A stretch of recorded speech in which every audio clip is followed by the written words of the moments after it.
ছোট পর্দার জনপ্রিয় অভিনেত্রী মেহজাবিন চৌধুরী সম্প্রতি তিনি সেরা অভিনেত্রীর পুরস্কার পেয়েছেন। তাছাড়া যুক্তরাজ্যের ৩৩তম রেইনড্যান্স চলচ্চিত্র উৎসবে সেরা অভিনেত্রীর মনোনয়নও পেয়েছেন তিনি। বিয়ের পর এত সুখবর পেয়ে মেহজাবিন বেশ আনন্দিত।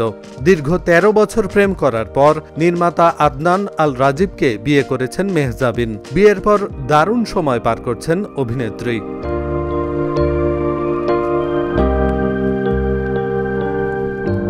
তার প্রিয় মালতী দেশ বিদেশের বিভিন্ন চলচ্চিত্র উৎসবে বেশ প্রশংসা কুড়িয়েছে।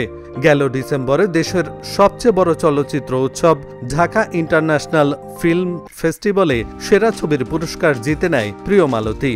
এরপর লন্ডন বাঙালি চলচ্চিত্র উৎসবের ৮ম আসরে দর্শক পুরস্কার অর্জন করেছে এই ছবি।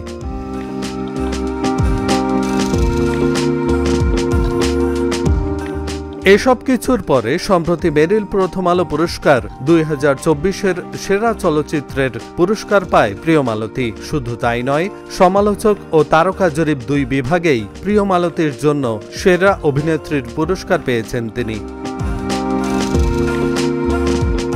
এদিন মঞ্চে উঠে জোড়া পুরস্কার হাতে পেয়ে স্বামীকে মিস করেছেন অভিনেত্রী। কারণ নির্মাতা আদনান আল রাজিব বর্তমানে নিজের সিনেমা আলীর প্রদর্শনী নিয়ে ফ্রান্সের কান চলচ্চিত্র উৎসবে রয়েছেন। স্বামীকে মিস করলেও পুরস্কার হাতে নিয়ে মেহজাবিন জানালেন বিয়ের পর তার ভাগ্য খুলে গেছে।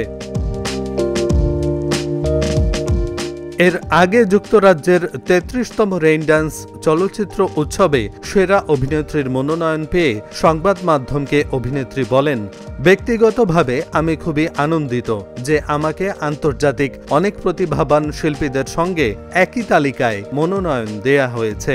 একজন অভিনেত্রী হিসেবে এটা আমার জন্য বড় অর্জন।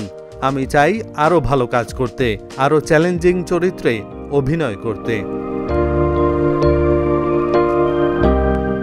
এহসানুল হক, ঢাকা জার্নাল।